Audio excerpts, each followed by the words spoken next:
Halo semuanya, selamat datang kembali di program Talk Digital hari ini.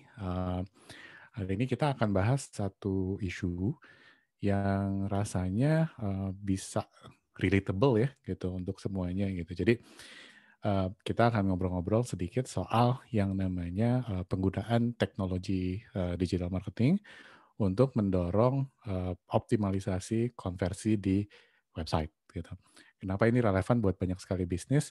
Karena rasanya kan, semua bisnis yang, menjalankan digital marketing itu biasanya, memiliki website gitu. Dan juga, biasanya kalau misalnya kita sudah menjalankan digital marketing, artinya kita sudah juga memiliki sebuah tujuan digital marketing yang ingin dicapai gitu. Jadi mudah-mudahan, obrolan kita di hari ini bisa, diimplementasikan oleh rekan-rekan yang mungkin sedang ketemu masalah dengan yang namanya konversi yang terjadi di website gitu. Sebelum kita mulai, saya perkenalkan, diri saya dulu. Nama saya Arvinda Tripradopo, sekarang saya bekerja sebagai direktur dari sebuah ke perusahaan konsultan strategi digital yang namanya SkyT Digital. Dan dalam kesehari-harian kami, biasanya kami, membantu banyak sekali, perusahaan dari berbagai industri, untuk menjalankan, strategi digital dari berbagai, macam sisi gitu, termasuk yang namanya, optimalisasi konversi tersebut. Nah, sebelum kita bahas lebih lanjut, sebenarnya yang bisa kita lakukan untuk mendorong yang namanya konversi itu apa saja sih? Mmm, saya pengen sedikit cerita dulu soal yang disebut dengan konversi. Karena konversi ini kan salah satu jargon, salah satu buzzword yang, di digital marketing tuh sering banget dipakai, gitu. Ada yang bilang katanya tujuan digital marketing adalah konversi. Konversi itu merupakan, parameter yang paling penting di dalam digital marketing dan lain sebagainya gitu. Tapi sebelumnya apa sih sebenarnya konversi? Mmm, saya cenderung setuju dengan, eee, pendapat yang menyatakan bahwa yang namanya konversi itu adalah salah satu indikator performa digital marketing yang paling, penting gitu. Karena konversi itu secara langsung berhubungan dengan sebuah tujuan bisnis yang ingin kita capai gitu. Jadi, di dalam proses, kita menjalankan digital marketing, itu kan biasanya kita ketemu dengan banyak sekali, KPI-KPI ya, Key Performance Indicator yang berlainan gitu. Macam-macam jenisnya, ada yang digunakan untuk menggambarkan awareness, terhadap brand kita. Ada yang namanya impressions, ada yang namanya jumlah klik gitu. Kalau di social media ada juga parameter yang digunakan untuk mengukur, eee, orang tuh ngomongin brand kita secara positif atau secara negatif sih di social media gitu, yang namanya, social, sentiment tuh. Ada juga di email gitu, contohnya misalnya kayak open rate dan lain sebagainya. Tapi kadang-kadang, kalau kita melihat parameter-parameter tersebut, indikator-indikator tersebut, mmm, cara kita memahami, cara kita melihat, hasil dari sebuah, hasil pencapaian dari sebuah KPI, itu bisa diartikan dengan sangat lain dengan, orang lain yang melihat indikator yang sama. Artinya misalnya gini, kalau misalnya kita ngejalanin satu kampanye iklan nih gitu, terus kita misalnya mendapatkan impression 1 juta, buat saya bisa saja impression 1 juta tersebut jumlahnya bagus. Tapi begitu dilihat orang lain, bisa saja pendapatnya berbeda. Kok impression-nya cuman 1 juta? Yang menurut saya bagus, buat orang lain jelek. Begitu juga sebaliknya gitu, ada parameter-parameter yang mungkin menurut saya, jelek, tapi, menurut orang lain bagus gitu. Sementara kalau konversi, itu, sifatnya tuh biasanya sangat, definitif gitu, artinya, sangat clear dan yang menyebabkan konversi itu, mudah sekali dipahami oleh banyak sekali orang adalah karena konversi tersebut adalah satu key performance indicator di digital marketing yang bisa secara langsung berhubungan dengan performa keuangan, gitu. Kenapa bisa kayak gini? Karena konversi seringkali diartikan sebagai, penjualan, gitu. Nah, di dalam prosesnya, sebenarnya yang disebut dengan konversi itu nggak bisa tuh kita batasi pada aktivitas, penjualan saja. Karena Eee, yang namanya konversi itu sebenarnya bersifat sangat luas. Kalau memang bisnis kita, katakanlah memang bertujuan untuk, menjual, ya berarti masuk akal kalau konversi akhir dari bisnis yang kita jalankan itu adalah penjualan gitu. Jadi misalnya di sini nih ada contoh misalnya sebuah portal, sebuah bisnis fiktif yang namanya Hias Rumah, karena dia adalah bisnis e-commerce yang tujuannya adalah menjual furnitur dan lain sebagainya. Jelas konversinya adalah penjualan yang terjadi secara online. Artinya upaya digital marketing itu bisa diukur dengan perolehan revenue yang didapatkan melalui e-commerce portal ini. Tapi kalau kita ganti industri, katakanlah misalnya ada sebuah portal berita. Gitu. Apa sih yang dijual oleh portal berita? Nah, seberapa sering kita misalnya masuk portal berita dan kita membayar? Gitu. Walaupun memang ada beberapa portal berita baik di Indonesia maupun di luar negeri yang menawarkan model berlangganan, subscription. Tapi model tersebut kan nggak terlalu banyak diadopsi oleh banyak orang. Gitu. Artinya di sini sebenarnya penjualan online sama sekali tidak menjadi konversi utama dari sebuah situs berita. Apakah artinya situs berita itu nggak kenal yang namanya konversi? Sebenarnya dia kenal. Gitu. Ada konversi-konversi yang unik terjadi hanya di situs-situs berita. Saya pindah lagi misalnya ke contoh lain, katakanlah sebuah firma hukum atau misalnya jasa lainnya. Penjualan secara online juga nggak bisa dianggap sebagai salah satu konversi utamanya. Karena kalau orang misalnya menggunakan mencari layanan bantuan hukum atau misalnya pengacara untuk kepentingan apapun dan sebagainya, itu karakter konversinya biasanya sangat kental dengan interaksi yang sifatnya offline. Artinya ada telepon dulu, ada ketemu dulu dan lain sebagainya. Artinya walaupun sebuah firma hukum menjalankan digital marketing, penjualan secara online juga sama sekali nggak bisa disebut dengan yang namanya konversi. Tapi apakah kalau sebuah firma hukum itu menjalankan digital marketing tidak ada konversi yang dikejar? Enggak, karena pasti ada konversi yang tetap dikejar gitu. Jadi secara umum ya gitu, kalau misalnya kita balik ke dalam konsep konversi, kalau misalnya perusahaan kita itu nggak mengakomodir adanya transaksi secara online, artinya kita nggak bisa melihat penjualan sebagai konversi utama yang terjadi di digital marketing. Ini rasanya akan berlaku buat rekan-rekan yang mungkin karakter bisnisnya seperti ini. Gitu. Biasanya bisnis-bisnis yang sifatnya B2B, business to business, yang menyediakan barang atau jasa yang dipasarkan ke bisnis lainnya, itu karakter konversinya unik. Tidak ada transaksi yang terjadi secara online, tapi interaksi dengan calon konsumen, proses closing, proposal dan lain sebagainya, itu terjadi dengan offline. Itu kurang lebih gitu. Jadi di sini sebenarnya penting sekali kita melihat konversi sebagai satu hal yang jauh lebih luas daripada penjualan gitu. Nah, apa saja sih sebenarnya konversi-konversi di luar penjualan tersebut? Gitu. Saya akan coba jelaskan satu konsep konversi ya. Konsep ini sebenarnya diperkenalkan oleh Google. Gitu. Jadi si Google itu melihat bahwa secara umum di web itu ada dua jenis aksi, ada dua jenis konversi yang terjadi. Yang pertama adalah konversi yang disebut dengan konversi makro, konversi besar. Nah, konversi makro ini adalah ketika seorang calon konsumen, seseorang, itu siapapun itu, eh, apa, eh, melakukan sebuah aksi dan aksi tersebut menunjukkan bahwa sebuah tujuan bisnis tercapai. Bahasa sederhananya adalah kalau misalnya tujuan bisnis kita di website, di sosial media, di iklan adalah penjualan. Ketika penjualan terjadi, ketika ada orang yang melakukan penjualan, itu artinya konversi makro terjadi.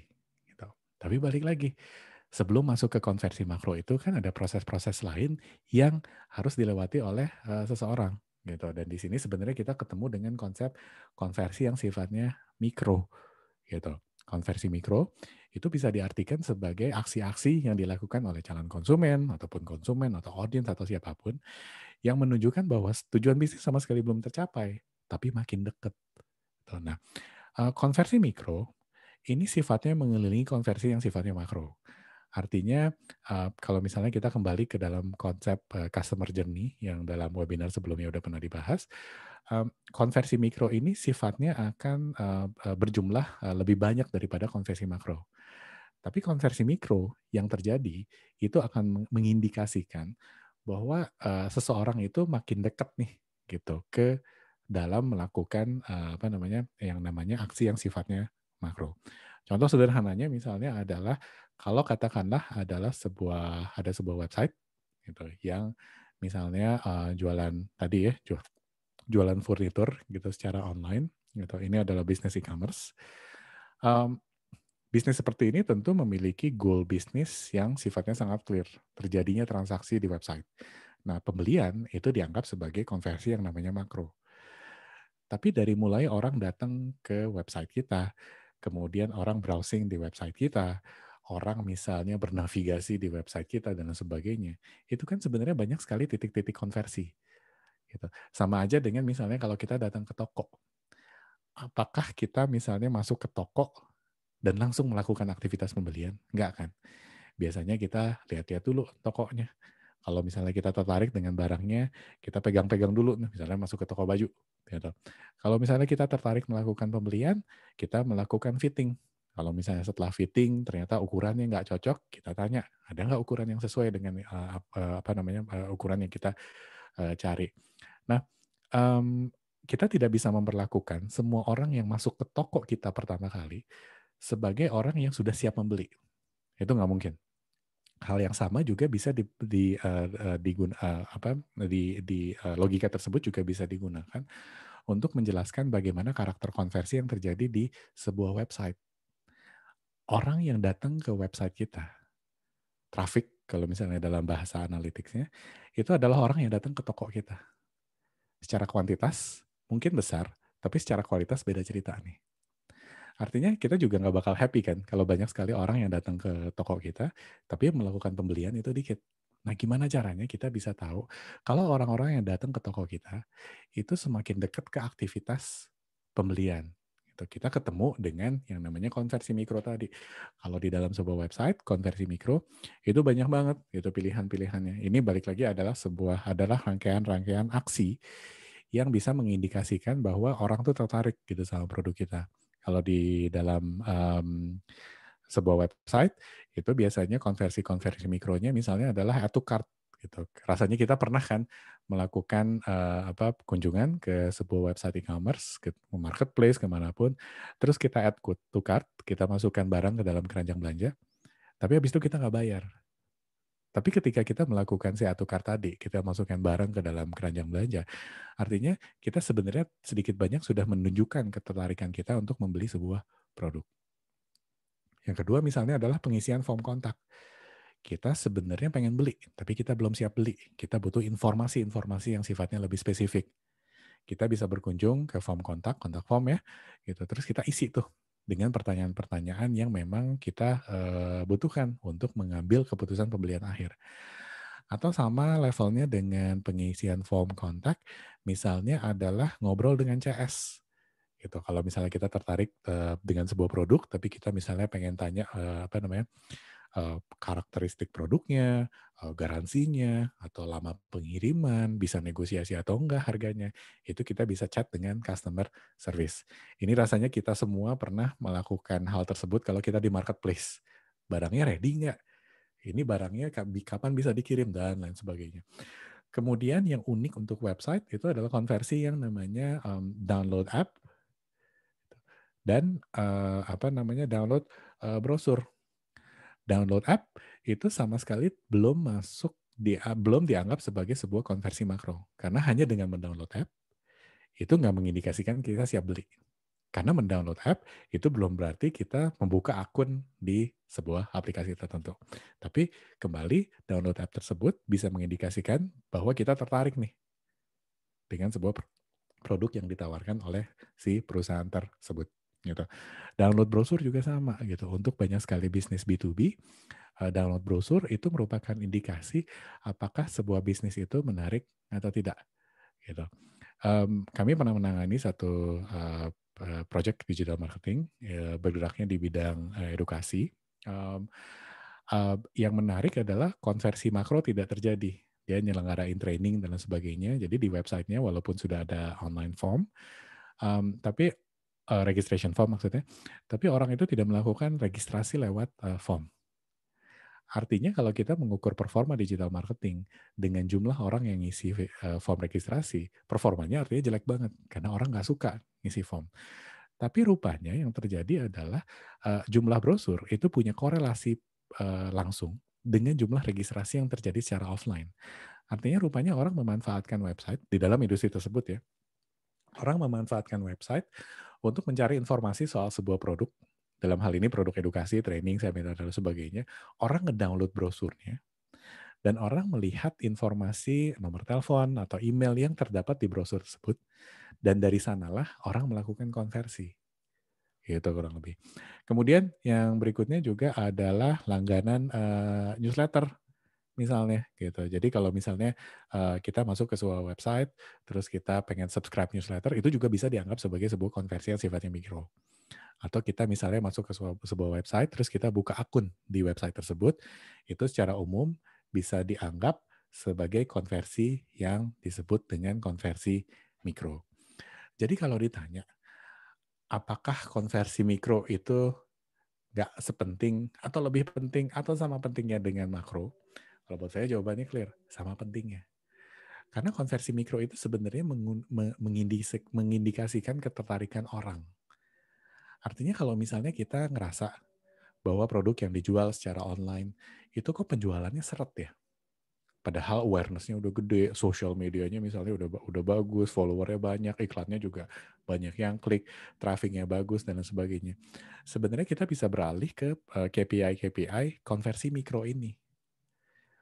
Apakah ada orang yang menunjukkan ketertarikan atau enggak sih gitu. Kalau misalnya ternyata konversi makronya bermasalah, tapi konversi mikronya itu jumlahnya sangat besar. Katakanlah misalnya di dalam contoh di layar pembeliannya itu bermasalah, tapi yang add to cart itu banyak, yang ngisi form kontak banyak, yang chat dengan CS banyak, yang langganan newsletter banyak. Artinya di sini sebenarnya kita udah ketemu dengan sebuah masalah. Kenapa orang mau melakukan konversi mikro, tapi orang tidak mau melakukan konversi makro gitu. Dan di sini sebenarnya nyambung ke topik bahasan kita hari ini gitu. Um, Kita harus memahami di mana konversi itu terjadi. Tidak semua channel digital itu bisa digunakan untuk mendorong yang namanya konversi gitu. Jadi contoh sederhana misalnya banyak sekali orang yang berpikir kalau misalnya sosial medianya bagus, followernya banyak, itu secara otomatis artinya sales kita potentially bakal banyak. Padahal hubungan dari awareness yang terjadi di social media dengan penjualan yang terjadi di website itu sangat jauh. Social media yang banyak followernya, engagementnya banyak dan sebagainya itu mengindikasikan bahwa orang tuh suka konten kita. Belum tentu orang suka sama produk kita. Artinya kalau orang suka dengan konten kita, tapi bisa saja orang tersebut tidak mengetahui keberadaan produk kita, ya nggak bakal pernah ada pengaruhnya si social media yang bagus tadi terhadap jumlah penjualan yang terjadi di website kita. Jadi kita harus pahami dulu nih gitu, di channel apa saja sih sebenarnya konversi itu bisa terjadi gitu. Zaman sekarang itu makin banyak channel yang bisa mengakomodir adanya konversi secara online, termasuk juga penjualan. Misalnya Facebook itu beberapa bulan yang lalu mengeluarkan Facebook Shops. Di Indonesia masih belum populer ya, masih belum di-roll out dengan penuh, tapi di Amerika Facebook itu sudah mulai bisa mengakomodir adanya transaksi pembelian. Gitu. Di Amerika itu minggu-minggu lalu WhatsApp keluar versi terbaru yang juga mengakomodir adanya pembelian barang dengan menggunakan si WhatsApp tersebut. Tapi kalau di Indonesia fitur-fitur tersebut masih belum dipasarkan. Jadi di Indonesia sendiri biasanya channel yang mendorong adanya konversi, mengakomodir adanya konversi itu adalah yang namanya website.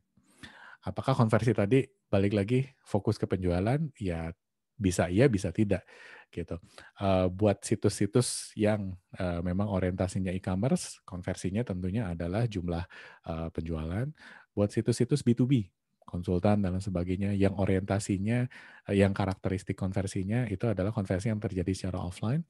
Konversi utamanya mungkin lead, orang yang ngontak lewat email, orang yang ngontak lewat telepon dan lain sebagainya. Buat sebuah situs berita, konversinya itu adalah pembaca yang setia, orang yang buka banyak halaman ketika lagi browsing. Buat sebuah app, konversi utamanya itu adalah mungkin download app dan juga membuka akun. Makanya kalau di industri app sendiri, salah satu KPI yang paling penting itu adalah monthly active user, dari jumlah orang yang sudah mendownload, menginstal aplikasi kita dan login ke dalam aplikasi kita, itu secara bulanan berapa banyak sih gitu yang aktif menggunakan si aplikasi tersebut. Nah, kalau misalnya ya si website, situs web yang kita punya itu memang menjadi tempat utama dilakukannya konversi. Artinya kalau kita mau mendorong konversi, optimalisasi yang harus kita lakukan itu terpusat pada yang namanya website. Gitu. Saya ngambil contoh sederhana, misalnya katakanlah gini, ini contohnya contoh offline ya. Gitu. Katakanlah digital marketing yang berupa iklan, social media, itu ekivalennya kalau di offline adalah misalnya baliho, iklan di TV, atau event-event musik dan lain sebagainya yang disponsori oleh perusahaan. Goalnya menciptakan awareness, goalnya menciptakan ketertarikan orang untuk datang ke toko kita. Situs web, kalau secara offline, ekivalennya adalah toko. Nah, kita mesti ngeliat nih, gitu. Jangan-jangan si event tadi, publisitas tadi, tugasnya hanya sebatas mendatangkan orang yang potentially tertarik beli produk kita. Tapi kalau misalnya orang yang misalnya melihat iklan kita di baliho, orang yang melihat iklan kita di TV, orang yang misalnya datang ke event kita banyak, dan orang yang datang ke toko kita sama banyaknya, tapi penjualan itu mentok, berarti bukan balihonya yang harus diperbaiki, bukan juga iklan TV-nya yang harus diperbaiki, bukan berarti eventnya yang harus dibikin lebih sering.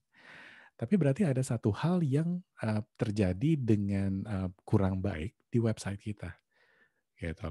Artinya ketika misalnya website kita mengalami stagnansi penjualan, kita harus bisa memilah apa yang harus kita perbaiki. Nggak harus langsung misalnya katakanlah social medianya nih yang salah, atau misalnya iklannya yang salah, atau publicity-nya yang digedein.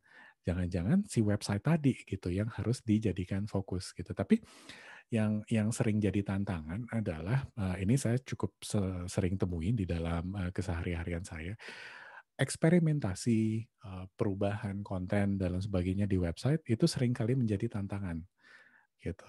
Jadi banyak sekali pihak yang lebih memilih misalnya ketika konversi penjualan katakanlah terhambat, yang diperbaiki adalah bagaimana cara mendatangkan orang ke toko kita, ke website kita. Iklannya diganti, media sosialnya ditambah, tambah publicity, tambah misalnya PR, press release dan lain sebagainya, pakai influencer dan lain sebagainya. Padahal dalam kenyataannya, kalau selama si website tersebut belum diperbaiki, bottleneck-nya itu pasti akan terjadi, gitu. Pasti akan tetap bertahan, gitu. Nah, di sini sebenarnya muncul satu ini ya, gitu, satu challenge di digital marketing. Interaksi antara bagaimana kita menjalankan aktivitas marketing dengan teknologi, gitu. Kenapa website itu sering sekali optimalisasi berbasis website itu cukup sering dihindari oleh banyak pihak, karena website itu secara umum seringkali dianggap menjadi tanggung jawab tim IT. Jadi kalau misalnya kita mau katakanlah mengoptimalisasi semuanya, berarti kita harus koordinasi dengan tim IT yang kadang-kadang tugasnya itu bukan saja misalnya ngurusin website dan lain sebagainya, gitu. Nah, sebenarnya di sebuah website itu yang disebut dengan optimalisasi itu banyak sekali jenisnya. Yang pertama adalah kalau kita misalnya pengen meningkatkan konversi yang terjadi di website, kita sebenarnya bisa fokus ke komponen teknis. Nah, komponen teknis inilah komponen yang memang merupakan tanggung jawabnya tim IT. Komponen teknis ini kayak gimana sih? Hal-hal kayak misalnya kecepatan website, gitu. Orang marketing nggak bisa apa-apa kalau misalnya kecepatan websitenya ternyata lambat, gitu. Itu kita harus koordinasi dengan orang IT.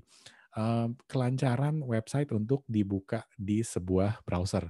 Misalnya kalau kita pakai Chrome, websitenya lancar, tapi begitu kita misalnya pakai browser lain, Safari atau Firefox, itu websitenya langsung berantakan. Nah, ini komponen-komponen teknis yang secara langsung juga bisa mempengaruhi tingkat konversi.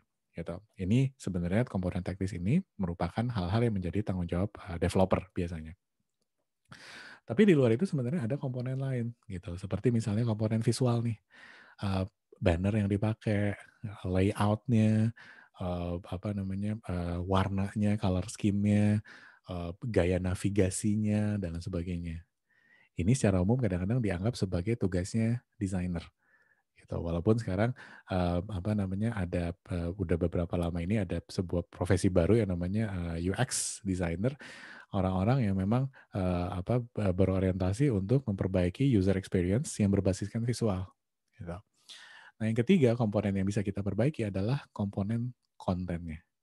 Komponen konten itu berhubungan dengan copywriting, deskripsi produk, deskripsi profil, semua yang ada di dalam website kita.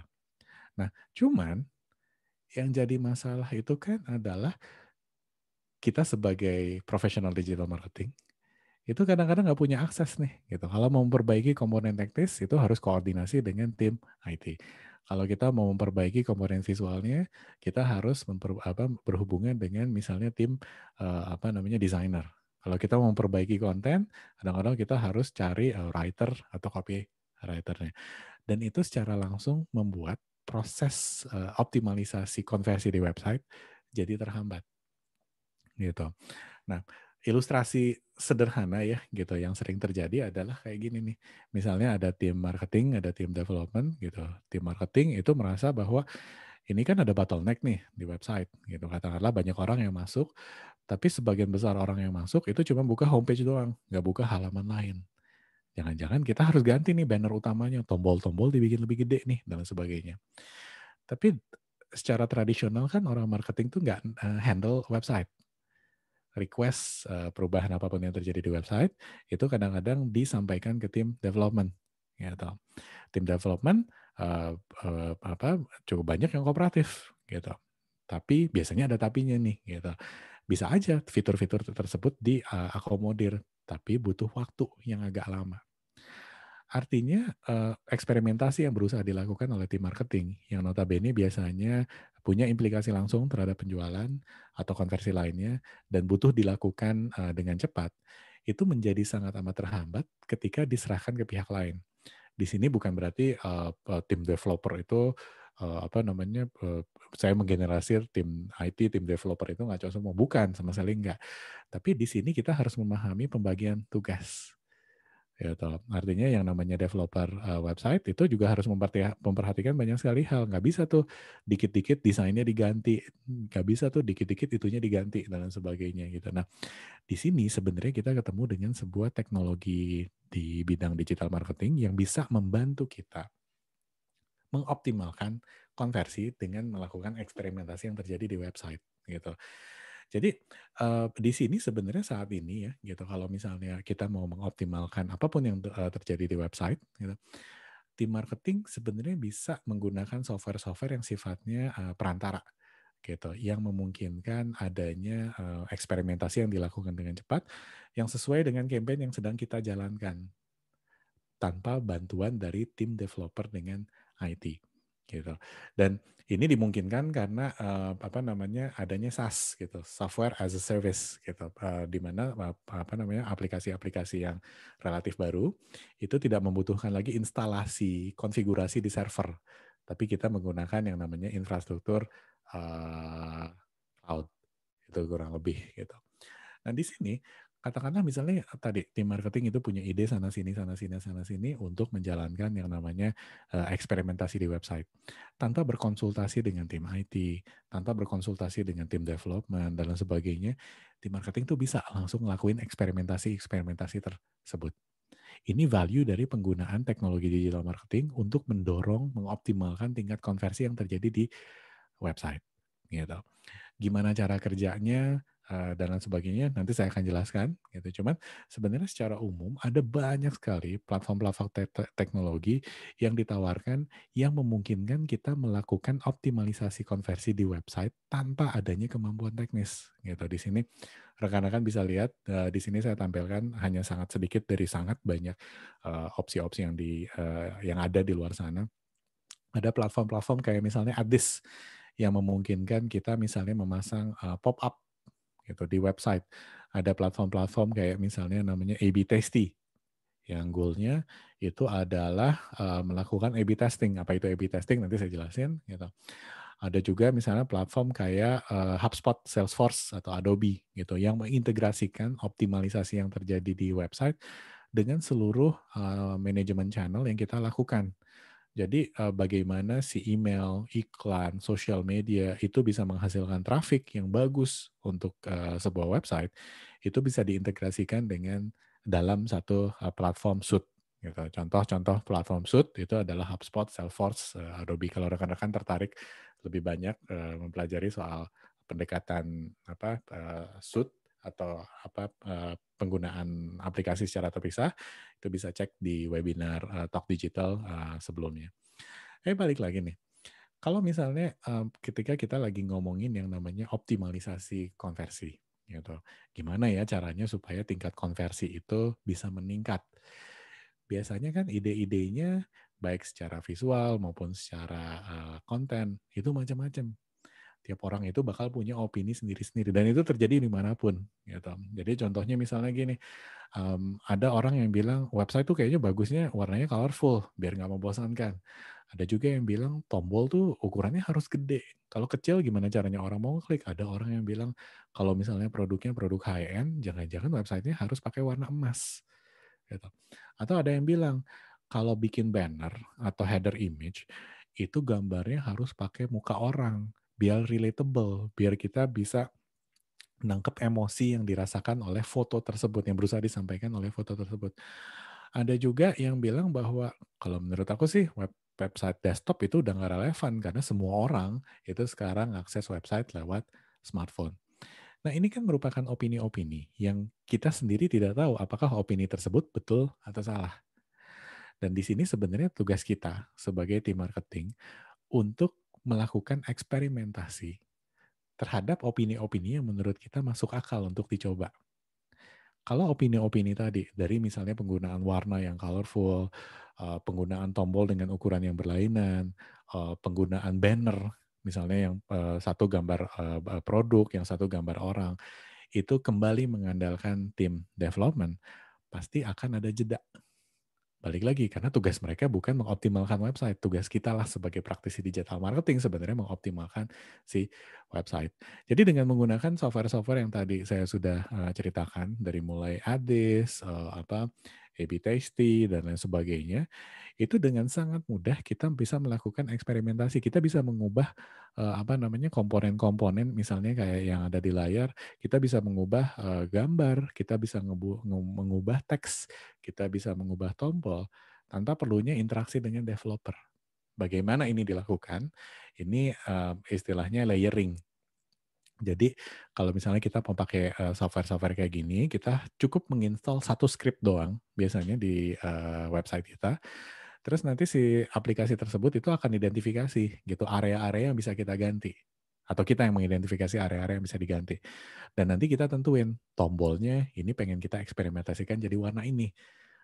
Teksnya itu kita pengen eksperimentasikan menjadi warna ini dan lain sebagainya. Gitu. Dan kalau ini dijalankan, artinya semua opini, semua ide yang dimiliki oleh tim marketing itu bisa divalidasi dengan sangat cepat.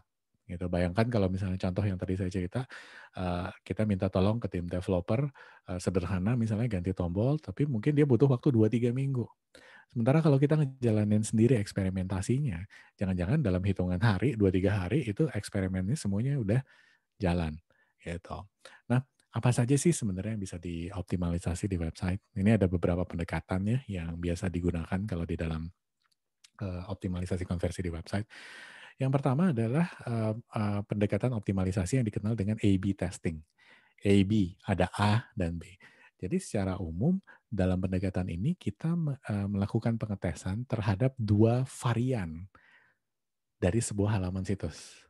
Gitu. Jadi intinya kita dari 100 orang yang masuk misalnya ke website kita, itu kita tampilkan 2 varian gitu yang berbeda. Tapi di dalam kedua varian tersebut yang kita tampilkan itu adalah perubahan komponen visual atau konten yang terbatas. Misalnya sederhananya kita pengen ngetes nih tombol warna kuning atau warna merah yang kira-kira lebih banyak ngedorong orang klik. Gitu. Setelah kita misalnya melakukan pengetesan terhadap misalnya 1.000 orang, 10.000 orang, nanti biasanya kita akan dapat angkanya. Mana tombol yang paling banyak diklik sama orang, gitu. Saya ambil contoh sederhana misalnya di dalam contoh fiktif ini ya, hiasrumah.com. Di sini kita bisa lihat bahwa tombol utamanya itu warnanya warna putih, gitu. Tapi sebenarnya kita juga bisa pada saat yang bersamaan melakukan pengetesan dengan mengeluarkan tombol yang warnanya warna lain, warna merah. Nantinya si software ini akan melihat lebih banyak orang yang klik warna putih atau warna merah ya, gitu. Nah ini walaupun terkesan sangat amat sederhana, tapi ini powerful, gitu. Saya pribadi udah melihat sangat banyak kasus di mana hanya sebatas mengganti warna itu bisa meningkatkan jumlah klik dalam jumlah yang sangat signifikan, gitu. Kami pernah menangani satu perusahaan basisnya di Singapura, pasarnya di global. Ketika dia mengakomodir adanya registrasi secara online untuk sebuah produknya, gitu. Ketika banner di sampingnya itu yang tadinya basisnya hanya teks doang, kayak misalnya click here atau misalnya deskriptif doang, itu kita ganti dengan banner yang mendadak isinya adalah muka orang. Jumlah registrasi overnight itu langsung meningkat. Meningkatnya tentunya nggak langsung 2-3 kali lipat gitu. Cuman kalau nggak salah waktu itu dia bisa meningkat sampai 25%.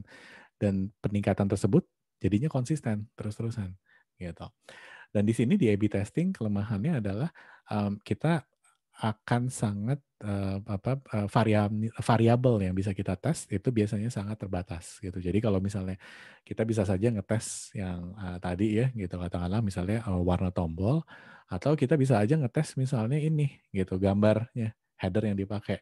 Kira-kira orang lebih tertarik dengan gambar yang di atas ini gambar sofa atau kalau ada gambar keluarga yang mungkin bisa mendorong adanya emotional attachment yang terjadi dengan audience itu kurang lebih. A/B testing ini kelemahannya adalah variabel yang bisa diuji cobakan itu sangat terbatas, tapi kelebihan utamanya adalah ini very very good place to start untuk mulai menjalankan yang namanya optimalisasi konversi. Artinya kalau memang kita tidak memiliki kapasitas, kita tidak memiliki kapabilitas untuk melakukan eksperimentasi website dengan masif dan sebagainya, mengetes komponen-komponen sederhana seperti tombol, image itu akan sangat membantu. Gitu. Nah, optimalisasi konversi berbasis website dengan menggunakan teknologi marketing yang kedua itu adalah yang namanya multivariate testing. Nah, multivariate testing ini secara prinsip mirip sekali dengan yang namanya A/B testing. Intinya kita akan membandingkan beberapa varian dari sebuah halaman website pada saat yang bersamaan, gitu. Tapi perbedaannya adalah variabel eksperimentasi yang bisa kita munculkan di sebuah varian itu akan jauh lebih banyak daripada di dalam A/B testing, gitu. Jadi contoh sederhananya misalnya adalah di layar ini rekan-rekan bisa lihat yang kalau A/B testing itu kan kita coba nyoba misalnya tombolnya doang. Sementara kalau di multivariate testing itu kita bisa melakukan eksperimentasi terhadap banyak sekali komponen. Lokasi header image gitu, teks utama, gambar yang digunakan. Atau kalau rekan-rekan lihat di sini ada deskripsi di website yang versi 1, sementara di website yang versi 2 itu langsung ada pesan sales atau urutan produk yang ditampilkan. Di urutan yang lama ini ada kursi, tapi di varian yang kedua yang ditampilkan itu adalah kursi yang sama sekali lain. Gitu. Nah, multivariate testing ini punya kelebihan dan kekurangan. Kelebihannya adalah kita bisa melakukan pengetesan terhadap banyak sekali variabel dalam waktu yang bersamaan. Kekurangannya adalah kalau misalnya ada sebuah varian yang performance-nya itu lebih bagus, misalnya jumlah kliknya lebih bagus, kita nggak tahu eksperimentasi apa yang mendorong peningkatan performa tadi. Kalau misalnya kita kembali ke contoh yang ada di layar ini, kita jadinya nggak bisa tahu apakah orang ngeklik ini gara-gara ininya lebih menarik, gara-gara copy-nya lebih menarik, gara-gara gambarnya lebih menarik, gara-gara ada gambar orang di sini atau apa sih? Gitu.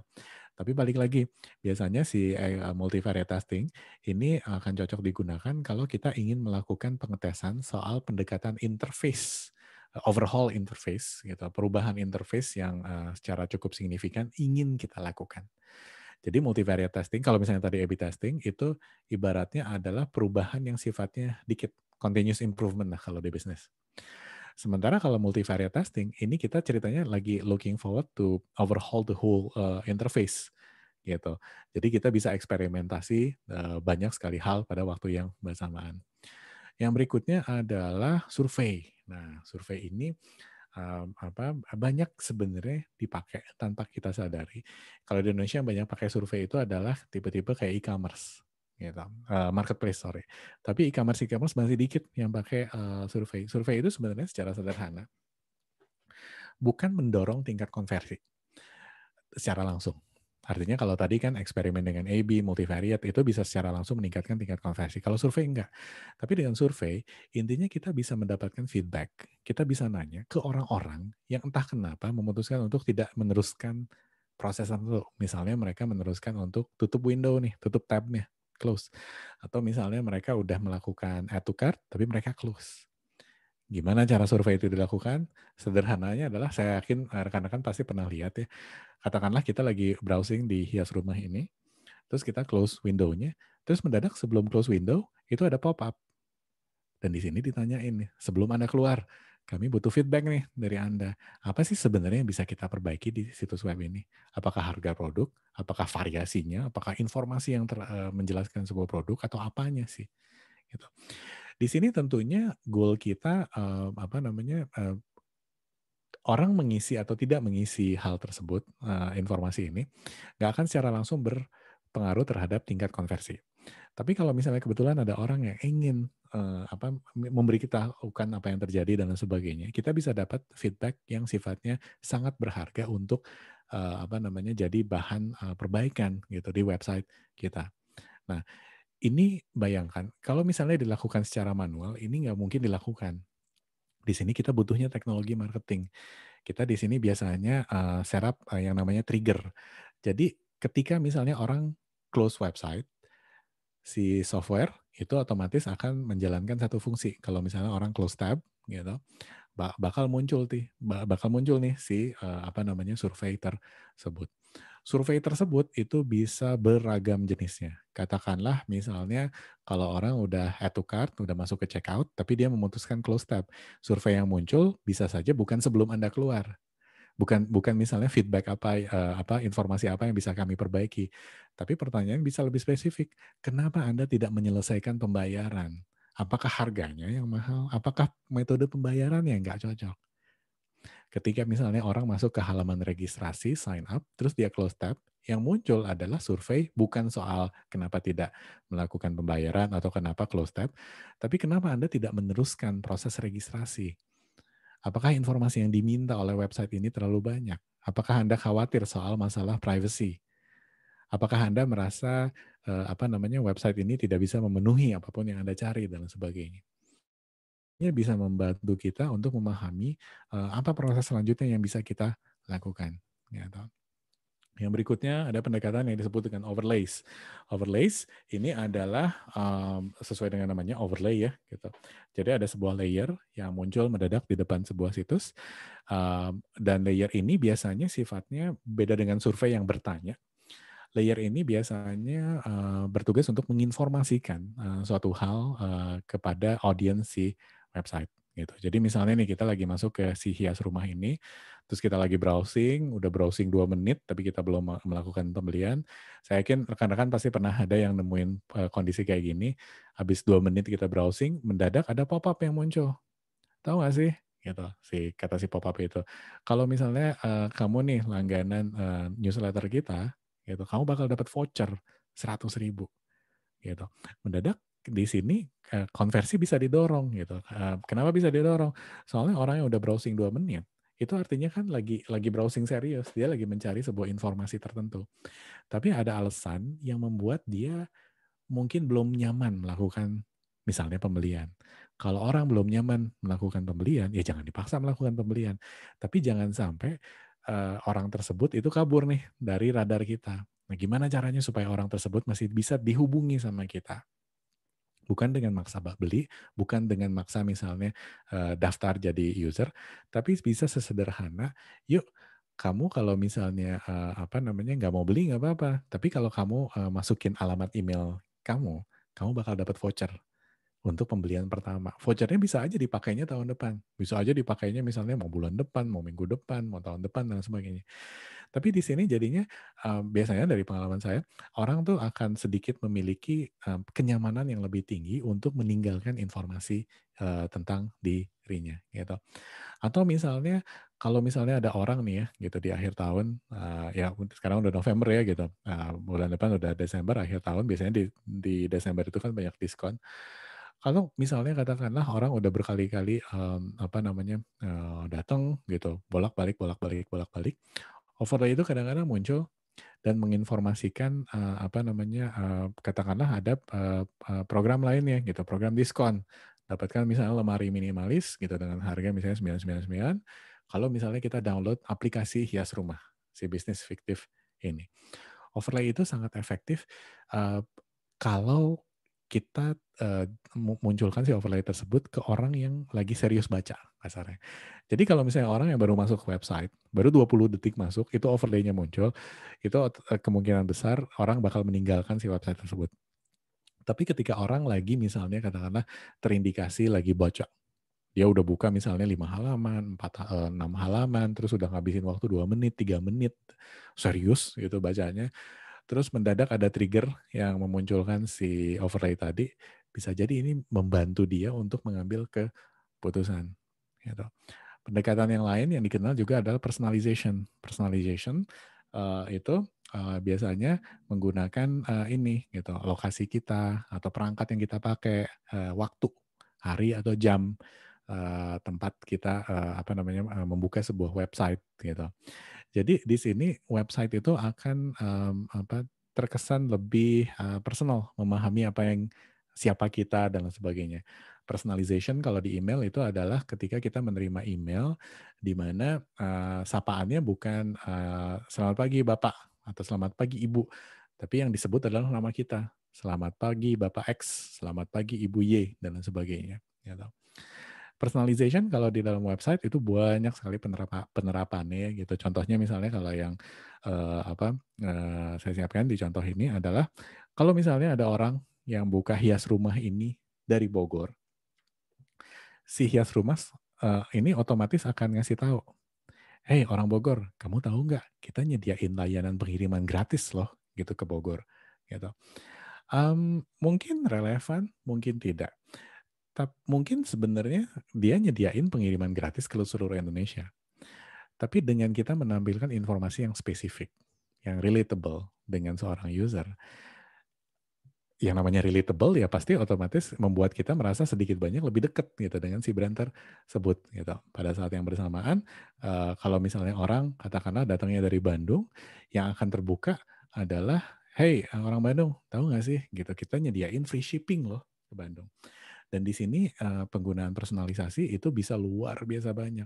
Bisa saja misalnya katakanlah kalau ada orang yang ngebuka website kita jam 12 malam, yang kita munculkan katakanlah adalah sapaan, "Selamat malam," gitu. Lagi nggak bisa tidur jadi cari furnitur ya, "Yuk dibantu sini." Contohnya seperti itu. Saya pernah ngelihat, kalau misalnya di luar negeri gitu, saya pernah ngelihat sebuah situs, di Jepang kalau nggak salah, e-commerce. Dia itu menggabungkan, personalisasi, optimalisasi konversi di website dengan cuaca. Jadi sederhana sekali sih, kalau misalnya di kota tertentu, di kota tersebut ya, misalnya kita akses si website tersebut, itu sedang hujan, mendadak si website itu ngasih tahu, kalau kamu beli produk dengan harga sekian sekarang, kamu bakal dapat payung. Kenapa? Soalnya hujan. Emang nggak relevan sih gitu. Mungkin payungnya bakal sampai tentunya ketika mungkin hujannya udah selesai. Karena kan butuh berapa hari ya buat ngirim. Tapi personalisasi tadi itu membuat si website terkesan dan terasa jauh lebih relatable gitu buat kita. Contoh di luar e-commerce di Indonesia, itu adalah misalnya kalau kita buka Spotify, kalau misalnya kita masuk ke Spotify, kalau kita bukanya dari Indonesia, yang muncul tentu adalah bahasa Indonesia. Tapi kalau misalnya kita bukanya katakanlah dari Thailand, itu Spotify yang muncul secara default adalah bahasa Thailand. Itu contoh personalisasi. Dan yang terakhir itu adalah yang namanya behavioral targeting gitu. Behavioral targeting ini agak sedikit lebih kompleks daripada yang lain, daripada dalam artian di sini sebenarnya kita udah mulai ngejar sebuah konsumen dengan perilaku tertentu. Jadi intinya behavioral targeting ini bisa saja menggunakan yang tadi overlay, bisa saja menggunakan misalnya kayak tadi A/B dan sebagainya. Cuman si behavioral targeting ini overlay-nya lah gitu, surveinya hanya muncul untuk orang-orang yang data historisnya udah kita punya. Gitu. Saya ngambil contoh sederhana nih. Kalau misalnya untuk user-user yang datang ke si hias rumah ini yang belum pernah datang sebelumnya, ini si behavioral targeting itu bisa ngasih tahu kalau kamu mau beli pertama kali, kamu udah berkali-kali datang ke website kita tapi belum pernah membeli, kamu bisa dapat harga khusus loh, gitu. Tapi pada saat yang bersamaan, kalau orangnya sudah pernah membeli, katakanlah misalnya minggu lalu si orang tersebut baru saja membeli sofa. Behavioral targeting itu bisa mengambil data dari database e-commerce, produk apa yang sudah dimiliki oleh orang tersebut, dan kita tampilkan copy iklan yang relevan gitu. Contohnya misalnya kalau orang udah pernah membeli sofa, dia bilang, kamu kan udah pernah beli sofa nih, jangan-jangan di sebelah sofa kamu bagus nih kalau ada standing lamp. Tapi kalau orang yang misalnya katakanlah baru beli kitchen set, misalnya nih ya gitu, bisa saja yang ditampilkan lengkapi kitchen set Anda dengan standing lamp minimalis, walaupun nggak nyambung mungkin, gitu kurang lebih. Atau misalnya contoh lainnya katakanlah buat user yang udah pernah membeli sofa tadi, gitu. Tapi belum pernah membuka belum pernah registrasi newsletter. Jangan-jangan si behavioral targeting itu bisa diarahkan ke past user atau existing user yang belum berlangganan newsletter. Goalnya bisa dibuat dengan sangat spesifik gitu. Kamu kan tertarik nih sama desain rumah ruang keluarga. Taunya dari mana? Karena kamu udah punya beli sofa dari kita. Karena kamu udah beli standing lamp. Karena kamu udah beli karpet. Yuk daftar dan terima newsletter yang khusus membahas soal desain ruang keluarga gitu. Dan ini jadinya relevan gitu untuk orang-orang yang tertarik dengan yang namanya ruang keluarga tadi. Gitu kurang lebih gitu. Jadi itu adalah beberapa contoh dari bagaimana kita menggunakan teknologi digital marketing untuk optimalisasi konversi. Nah, optimalisasi konversi itu jadi secara sederhana akan sangat mengandalkan eksperimen-eksperimen secara visual, secara konten yang kita lakukan. Tapi di sini yang harus digarisbawahi adalah kalau kita mau fokus ke dalam menjalankan eksperimentasi di website, kita harus bisa menjalankan eksperimentasi yang banyak, variatif, dan secara paralel gitu. Kenapa? Karena yang namanya digital business itu kan biasanya, contohnya misalnya kayak traffic gitu, traffic di website. Website-website yang masih tergolong kecil itu adalah bisnis-bisnis yang masih relatif kecil itu yang trafiknya mungkin di titik 20.000, 30.000 visit gitu per bulannya. Tapi kebayangkan kalau ada 20.000 orang yang datang ke website kita setiap bulannya, artinya berapa orang yang datang ke website kita setiap harinya. Nah, karena banyak sekali yang terjadi tersebut, kita harus bisa menyesuaikan diri dengan menawarkan eksperimentasi yang sifatnya cepat tadi. Gitu. Nah, mulainya dari mana nih? Apa yang harus diperhatikan kalau misalnya kita mau mulai menggunakan teknologi untuk optimalisasi konversi? Yang pertama adalah, karena ini berhubungan sama website, apa aja sih masalah traffic yang ada saat ini? Kalau ternyata traffic kita belum ada, website kita masih relatif baru ya, tapi traffic kita belum ada. Ya sebenarnya kita belum harus fokus ke optimalisasi konversi. Tugas kita adalah datengin dulu tuh si trafficnya. Berapa jumlah traffic yang ideal? Ini akan sangat terpulang pada industri yang tempat kita berada. Ya itu kurang lebih. Itu yang pertama. Jadi kalau misalnya masalah trafficnya itu adalah kuantitas traffic, nggak usah capek-capek menggunakan teknologi ini. Tapi kalau yang jadi masalah katakanlah adalah kualitas traffic. Banyak yang datang ke website kita, tapi konversi kok dikit ya. Jangan-jangan kita mesti mulai mengoptimalkan website kita dengan menggunakan teknologi ini. Yang kedua adalah apa sih karakteristik konversi yang terjadi di industri kita? Eee, banyak kebanyakan bisnis itu melihat bahwa konversi satu-satunya adalah penjualan yang terjadi di website. Tapi balik lagi, belum tentu kok kita harus balik lagi memahami karakteristik konversinya. Seperti contoh yang tadi saya ceritakan, si perusahaan ini penyedia training, dia di dalam industrinya yang terbesar di Indonesia, tapi karena, target marketnya itu sangat spesifik gitu, orang-orang yang, senior, korporasi dan lain sebagainya, yang notabene registrasi untuk sebuah event itu dilakukan oleh, departemen T&D, Training and Development. Jadi jarang sekali yang melakukan registrasi secara online. Walaupun si perusahaan ini sudah punya form registrasi, sudah punya payment gateway, semua transaksi bisa diselesaikan. Artinya di sini karakteristik konversinya, konversi utama yang terjadi di website untuk jenis, bisnis seperti ini bukan pembelian atau transaksi secara online, tapi jangan-jangan adalah jumlah download. Karena ternyata yang paling, menunjukkan potensi penjualan itu adalah si jumlah download tadi, gitu kalau dalam contoh tadi. Terus yang berikutnya adalah, ada nggak sih sebenarnya gap atau bottleneck di dalam konversi? Kalau misalnya nih ternyata, penjualan kita rendah, tapi konversi kita yang lain juga rendah, nggak ada yang add to cart, nggak ada yang registrasi katakanlah, nggak ada yang, browsing-nya lama dan sebagainya. Ya mungkin traffic kita secara substansial salah. Kita harus, cari cara untuk mendatangkan traffic yang lebih bagus. Tapi kalau terjadi gap, katakanlah penjualan nih rendah, tapi yang add to cart banyak. Terus orang tuh datang ke website kita durasinya cukup banyak, yang check out juga banyak. Ini otomatis sudah bisa kelihatan nih ada bottleneck.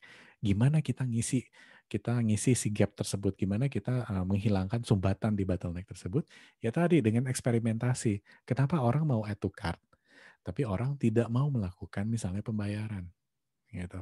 Satu-satunya cara menyelesaikan masalah ini adalah dengan menggunakan eksperimentasi yang terjadi di website tadi. Dan yang terakhir adalah seberapa besar sih potensi konversi yang dapat diwujudkan. Ini balik lagi ke poin nomor 2. Sebenarnya karakteristik konversi seperti apa sih yang bisa diakomodir oleh bisnis kita?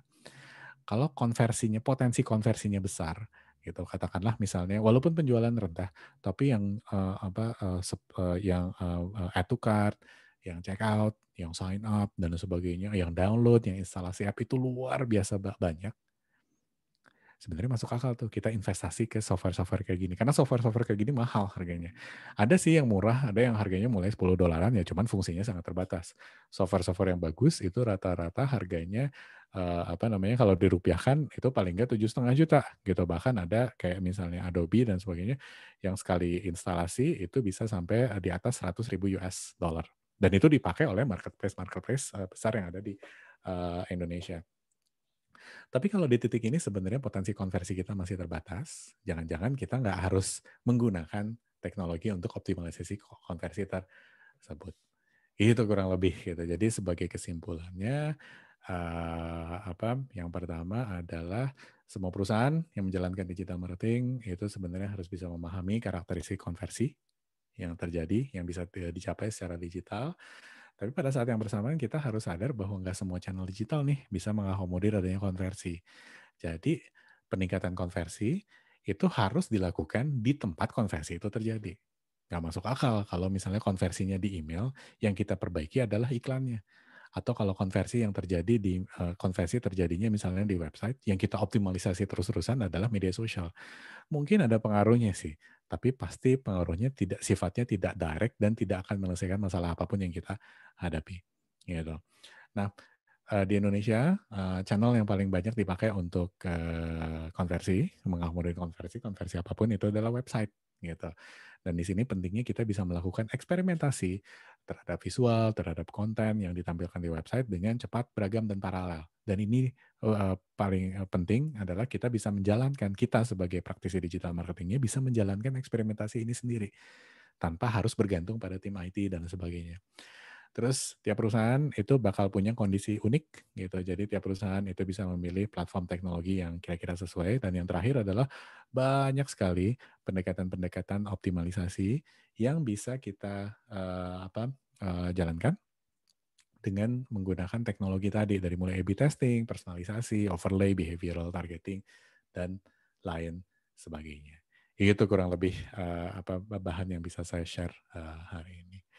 Oke, habis ini kita akan melanjutkan sesi ke dalam ke sesi tanya jawab. Buat rekan-rekan yang punya pertanyaan, itu silakan sampaikan di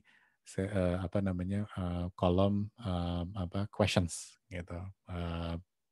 Saya akan coba fokus jawab pertanyaan-pertanyaan yang relevan dengan isu ini.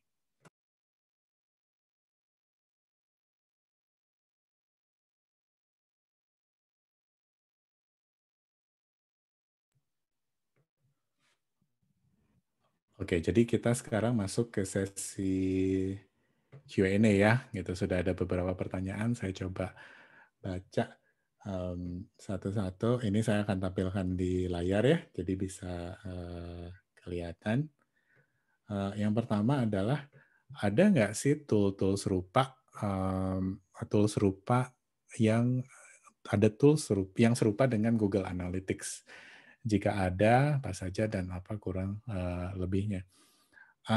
Google Analytics di sini beda fungsi, artinya kalau kita idealnya kita menggunakan software-software optimalisasi ini dengan dibantu dengan Google Analytics gitu.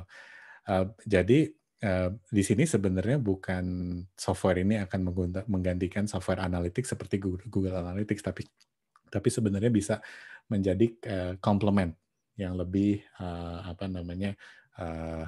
baik gitu kurang lebih. Oke, yang kedua, dalam optimalisasi website, apakah mungkin jika saya tes beberapa variabel dalam waktu yang bersamaan? Jika tidak, baiknya dalam satu eksperimen itu butuh waktu berapa lama ya? Apakah bisa melakukan tes banyak variabel? Bisa, gitu. Ada yang namanya A/B testing, ada yang namanya multivariate. Kalau A/B testing itu di luar website biasanya dilakukan di email, gitu. Jadi optimalisasi email standar itu adalah kalau kita misalnya mau mengirimkan sebuah email, itu kita praktisi di digital marketing sebenarnya sangat dimungkinkan ini ya. Kita mengirimkan 2 varian email. Mungkin subjeknya beda atau mungkin kontennya beda. Setelah misalnya 1 kali 24 jam atau 2 kali 24 jam, itu dilihat email mana yang open-nya atau kliknya lebih tinggi. Nanti secara otomatis si sistem akan mengirimkan email versi akhir dengan menggunakan varian yang memang lebih performanya lebih bagus tadi. Eksperimen itu bagusnya dilakukan dalam waktu berapa lama. Kalau kita pakai rentangnya waktu, berarti eksperimen itu ideally ngelewatin satu cycle tertentu. Gitu. Satu cycle tuh misalnya adalah katakanlah nih 1 bulan. 1 bulan itu kan kita ngelewatin tanggal 1 sampai tanggal 30 atau 31. Kita ngelewatin titik di mana orang misalnya melakukan spending banyak di akhir bulan ketika habis gajian. Kita juga ngelewatin titik di mana orang spendingnya sedikit ketika misalnya lagi menjelang gajian dan lain sebagainya. Tapi kalau misalnya kita tidak punya waktu 1 bulan, eksperimentasi berikutnya itu bisa kita batasi 1 minggu. Kenapa 1 minggu? Karena di dalam 1 minggu kita ngelewatin cycle dari weekdays, dari mulai hari Senin sampai juga ke weekend, hari Minggu. Setiap hari itu biasanya menunjukkan pola yang berbeda. Ada bisnis-bisnis yang memang hal-hal ajaibnya nih ya, traffic yang banyak dan lain sebagainya, itu munculnya di weekend, ada yang terjadi di weekdays, gitu kurang lebih. Oke, pertanyaan berikutnya adalah, saya pernah ditawarin penggunaan aplikasi seperti ini, tapi harganya menurut saya mahal di atas 10 juta, padahal fiturnya biasa saja. Gitu. Sebenarnya berapa sih biaya yang harus kita keluarkan untuk aplikasi seperti ini? Kalau saya menggunakan aplikasi ini, apakah sales akan naik? Kalau biaya itu biasanya akan sangat kembali ke seberapa jauh, seberapa lengkap software yang kita pakai. Artinya balik lagi, ada tool conversion optimization yang harganya $10 tapi fungsinya terbatas, tapi ada yang harganya sebenarnya sampai dengan ratusan ribu US dollar gitu. Adobe dan lain sebagainya itu luar biasa mahal gitu. Jadi sebenarnya yang paling yang sebenarnya perlu dipertimbangkan adalah kalau kita menggunakan si software tersebut, apakah kita punya kapasitas dan kapabilitas untuk mengoperasikan software tersebut? Karena yang namanya software itu cuma tool. Artinya kalau kita misalnya katakanlah tidak punya tim yang memahami bagaimana cara melakukan eksperimen dan lain sebagainya. Eksperimentasi yang bagus itu seperti apa sih? Insight yang bisa diambil dari sebuah eksperimen itu seperti apa? Ya mungkin sebaiknya kita jangan investasi ke software yang harganya mahal dulu gitu. Mungkin kita eksperimen dulu ke software yang harganya murah gitu. Mungkin yang harganya $10 atau misalnya 1 juta atau 5 juta dan lain sebagainya. Terus kita lihat gitu apa yang terjadi dengan tim kita. Apakah kalau saya pakai aplikasi seperti ini sales pasti naik? Itu kembali lagi ke apa namanya filosofi software. Software itu adalah tool. Kalau toolnya dipakai oleh orang yang memahami cara menggunakan tool itu dengan optimal, kemungkinan besar sales bisa naik. Tapi kalau software tersebut digunakan oleh orang yang tidak memahami prosesnya, ya mungkin sales akan stagnan. Oke, yang berikutnya, seberapa sering kita sebagai marketing menjalankan A/B testing tanpa mengesampingkan konsistensi interface yang bisa saja sudah baik. Enaknya A/B testing itu adalah kita bisa mengkerucutkan, melokalisir katakanlah eksperimentasi. Katakanlah misalnya kita ngerasa bahwa dalam waktu 1 minggu website kita tuh paling sedikit dikunjungin dan jumlah transaksi itu paling sedikit misalnya di hari Jumat gitu.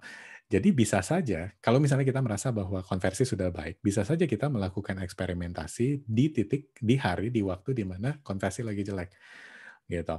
Mmm, apa namanya, di sini sebenarnya yang bisa kita jadikan, eksperimentasinya adalah apakah dengan melakukan A/B testing tersebut, teksnya diganti, gambarnya diganti, yang tadinya transaksi di hari Jumat itu sedikit demi sedikit bisa naik ya, gitu.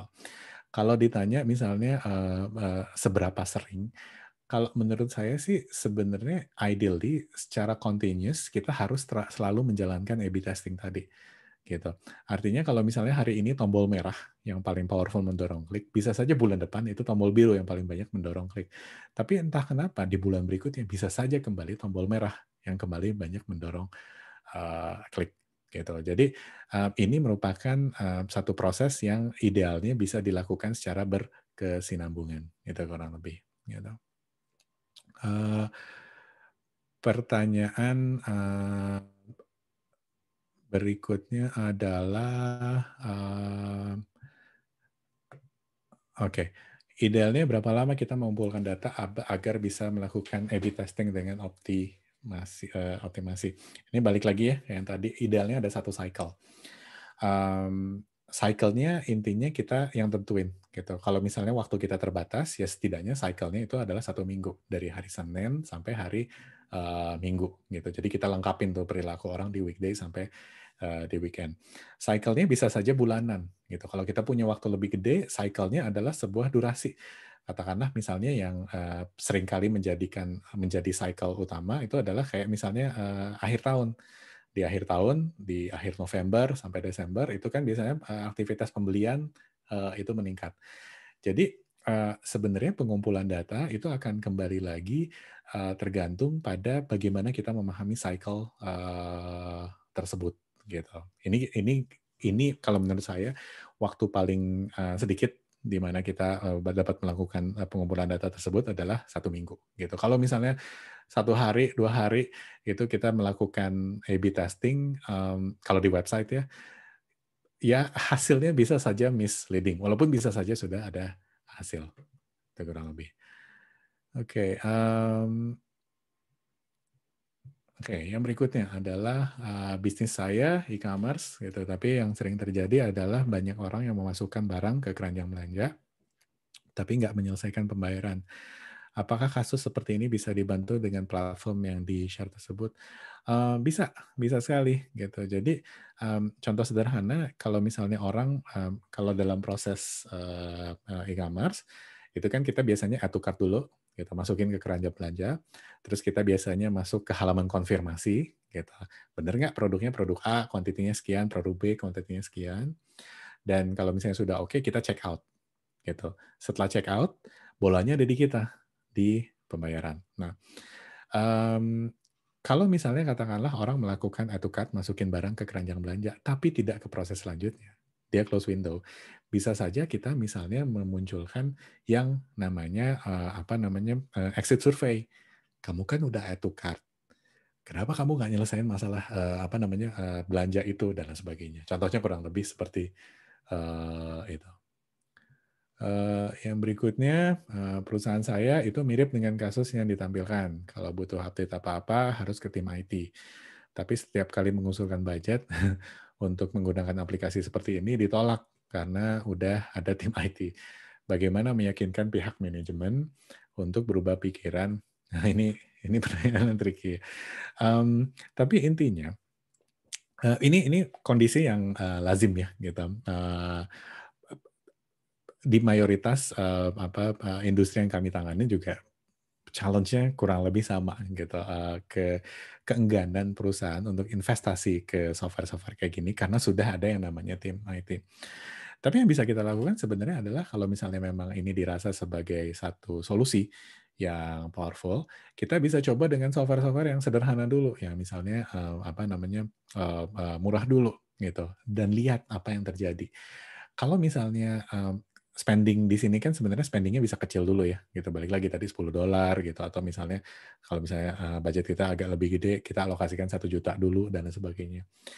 Kalau sudah ada hasilnya yang sifatnya material gitu, katakanlah misalnya dengan menggunakan software yang harganya 1 juta, kita dapat potensi revenue tambahan sebanyak 10 juta. Di sana kan sebenarnya udah muncul value yang sifatnya sangat clear nih, yang bisa dibawa ke misalnya pimpinan atau misalnya tim finance gitu. Dengan investasi ini kita bisa mendapatkan return sekian, kurang lebih. Oke, yang berikutnya, oke, ini ada pertanyaan yang rasanya bisa relatable buat banyak orang. Rekomendasi software yang murah apa ya? Kalau ditanya personalisasi, saya untuk yang murah, saya biasanya selalu menyarankan software yang namanya Add This. Tambahkan ini ADD This, THIS. Itu harganya murah banget. Memang software-nya nggak bisa macam-macam sih. Dia cuma pop-up-nya juga sangat terbatas dan lain sebagainya. Tapi itu penggunaan software tersebut karena fiturnya cukup lengkap, walaupun visualisasinya nggak segitu bagusnya, bisa membuat kita familiar dengan konsep personalisasi tadi. Kalau kita sudah memahami bagaimana bukan personalisasi tapi optimalisasi di website. Kalau kita sudah memahami jenis-jenis optimalisasi di website dan kita merasa bahwa fiturnya itu udah nggak mencukupi, bisa tuh kita upgrade tuh kurang lebih. Oke.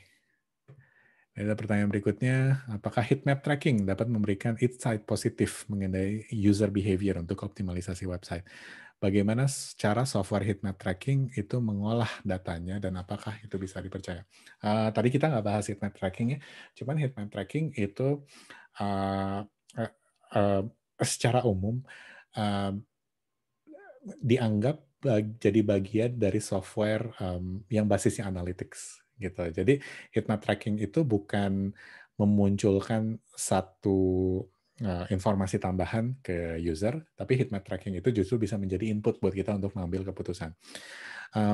Kalau ditanya apakah bisa memberikan insight positif, jawabannya bisa banget. Bisanya bisa banget. Contoh sederhana misalnya kayak heatmap tracking, yang sering terjadi adalah kalau misalnya kita katakanlah ketemu dengan sebuah website yang mengakomodir adanya registrasi, kadang-kadang kan kalau perusahaan suka pengen form registrasinya kan panjang. Nah, heatmap tracking itu sebenarnya bisa ngelihat orang tuh ngekliknya sampai mana gitu. Jangankan sampai ke tombol submit atau register gitu. Jangan-jangan baru lewat 4 field, nama depan, nama belakang, alamat, nomor telepon, orang sudah stop scrolling gitu. Dan di situ kan sebenarnya kita bisa mengambil kesimpulan bahwa jangan-jangan heatmap tracking ini, jangan-jangan yang harus kita lakukan adalah membuat form itu lebih pendek gitu daripada sebelumnya. bagaimana cara software heat map tracking itu mengolah data. Ada banyak sekali cara heat map tracking ini apa namanya mengumpulkan data. Tapi secara umum heat map tracking ini melihat posisi sebuah teks di browser gitu. Jadi biasanya katakanlah misalnya gini, ada sebuah halaman. Katakanlah misalnya kalau di dalam saya ngambil contoh yang ada di layar aja ya Q&A. Katakanlah misalnya ada sebuah teks yang ada di sini. Biasanya kalau kita mau baca di bagian ini, itu kita nggak baca dalam posisi kayak gini, tapi kita pindahkan, kita scroll ke atas. Atau kita scroll pindahkan ke katakanlah misalnya tengah. Dan ini dianggap sebagai sebuah hit, sebuah panas gitu. Kalau misalnya di komponen yang di bagian ini kita skip, ya kalau menurut heat map tracking itu posisinya dingin gitu. Satu pendekatan lain yang seringkali dipakai juga untuk heat map tracking adalah posisi kursor kita, mouse kita. Ada yang bilang bahwa posisi mouse gitu, cara kita menggerakkan mouse kita gitu, katakanlah di sini atau saya misalnya ke kanan, ke kiri dan sebagainya, itu mengindikasikan informasi yang sedang kita cerna. Karena kadang-kadang ada orang yang mendekatkan kursor ke teks yang dia lagi baca. Itu kurang lebih. Oke, mungkin pertanyaan terakhir ya, gitu karena waktu. Untuk memunculkan personalization, gitu, apakah bisa menggunakan platform SaaS tadi? Kalau bisa, pakai platform apa ya? Bisa. Intinya kan di sini daripada kita misalnya kalau misalnya website kita menjadi tempat konversi utama dilakukan dan kita terlalu tergantung dengan tim IT untuk melakukan apapun gitu, eksperimentasi. Bagusnya kita pindah menggunakan SaaS gitu. Kenapa SaaS gitu? Karena kalau dengan SaaS itu kita kan nggak perlu melakukan instalasi apapun di server kita. Coding di website yang sudah kita miliki itu pun satu pun nggak akan berubah. All we have to do adalah menginstal satu script gitu, dan bagaimana software itu bekerja dan sebagainya itu akan hostingnya lah gitu, kecepatannya itu udah kita serahkan ke si provider SaaS tersebut gitu. Cuman memang salah satu yang harus diperhatikan dengan personalisasi ini adalah speed-nya. Karena mau nggak mau gitu, dengan adanya layering-layering tambahan yang dimasukkan ke dalam sebuah website, ada sedikit penambahan loading time yang terjadi di website. Itu konsekuensinya. Tapi biasanya loading time-nya ini akan belum tentu akan lama gitu. Jadi cara sederhananya adalah untuk ngetes apakah loading time-nya acceptable atau tidak, adalah kita free trial dulu di platform-platform tersebut. Terus kita cek gitu dengan menggunakan misalnya kayak Google, itu kan Google punya 4G test dari Indonesia kecepatannya kayak gimana gitu. Kalaupun misalnya nih server kita ada di Indonesia, tapi server tempat tool optimalisasi tersebut itu di Amerika, ya siapapun yang mengakses website kita di Indonesia itu akan memanggil script sebagian yang dari Amerika. Nah, itu kita tes dulu masih dalam batas toleransi enggak dan sebagainya. Kalau bisa itu pakai platform apa? Untuk personalization sebenarnya banyak sekali ya gitu. Yang saya pribadi cukup suka itu adalah software yang namanya VWO, Visual Website Optimizer. Di sana sebenarnya bisa munculin banyak sekali hal gitu. Artinya personalisasi berdasarkan lokasi, kondisi geografis dan lain sebagainya. Kalau mau coba-coba personalisasi yang sederhana juga bisa ditawarkan oleh si Addis, tapi personalisasinya sangat terbatas, gitu kurang lebih. Sebenarnya masih cukup banyak pertanyaan yang belum saya cover ya gitu. Cuman rasanya karena waktu saya nggak bisa cover pertanyaan-pertanyaan tersebut. Gitu. Jadi bidang domain optimalisasi website itu masih sesuatu yang kalau dari observasi saya itu menjadi fokus utama dari pemain-pemain besar gitu, marketplace besar, e-commerce besar, semuanya main di sini gitu. Karena memang secara langsung pendekatan optimalisasi konversi yang dilakukan di website dengan teknologi digital marketing punya implikasi gitu. Dan karena website-website marketplace dan e-commerce yang besar tadi memang punya daya beli, jadinya mereka dengan mudah tuh bisa beli software-software tersebut. Tapi sebenarnya si penggunaan software-software ini juga bisa digunakan kalau misalnya kita pengen loncat gitu. Salah satu masalah yang cukup mengganggu banyak sekali bisnis, setidaknya dalam observasi saya adalah kadang-kadang kita grow, grow, grow, grow, grow sampai di titik tertentu di mana kok semua growth kita berhenti, kok kita stagnan. Kalau nggak stagnan, kita mungkin turun, mungkin naik gitu, tapi intinya stagnan. Mau jalanin campaign apapun, mau ningkatin budget marketing dan lain sebagainya, kok stagnansi itu tetap terjadi gitu. Kalau stagnansi tersebut itu terjadi di website, buat saya investasi, ini bukan cost kalau buat saya, investasi di teknologi-teknologi marketing tadi itu bisa membantu kita scale up gitu, bantu kita loncat gitu ke tahapan yang lebih lanjut. Apakah proses ini bisa dilakukan dengan instan? Enggak. Gitu tentu nggak instan, nggak ada hasil dari digital marketing yang instan ya kalau mau sustain ya hasilnya. Tapi kita bisa dari pengalaman pribadi saya dengan menggunakan ini yang tepat gitu, ya growth yang tadinya udah stagnan itu bisa kembali muncul naik naik naik naik lagi. Tentu akan tiba di mana titik growth-nya berhenti lagi. Nah di titik itu kita harus mikirin lagi apa yang harus kita lakukan. Bisnis kan kayak gitu ya, digital marketing juga kayak gitu. Ada titik di mana eksperimentasi jalan, terus bisa stagnan, habis itu kita harus jalanin strategi lain, investasi lagi, baru muncul lagi. Kurang lebih seperti itu. Jadi mungkin itu aja yang bisa saya share ya gitu hari ini. Mudah-mudahan berguna, mudah-mudahan rekan-rekan bisa tertarik untuk mencoba bisnis pemanfaatan teknologi-teknologi yang ada untuk mengoptimalisasi konversi yang terjadi di website gitu. Jangan takut nyoba gitu karena banyak sekali software-software yang gratis gitu. Coba aja dulu gitu. Coba pahami apa yang terjadi. Kalau misalnya udah nyaman, baru bayar, baru misalnya investasi lebih lanjut gitu. Buat rekan-rekan yang ingin melihat recording sesi kali ini dan sesi-sesi webinar yang sebelumnya Talk Digital pernah selenggarakan, itu bisa masuk ke talkdigital.com/webinar. Di sana ada banyak sekali webinar yang sudah kami selenggarakan. Mungkin kurang lebih itu saja dari saya. Thank you semuanya atas perhatiannya. Stay safe semuanya. Mudah-mudahan kita bisa ketemu lagi di lain kesempatan. Thank you semuanya.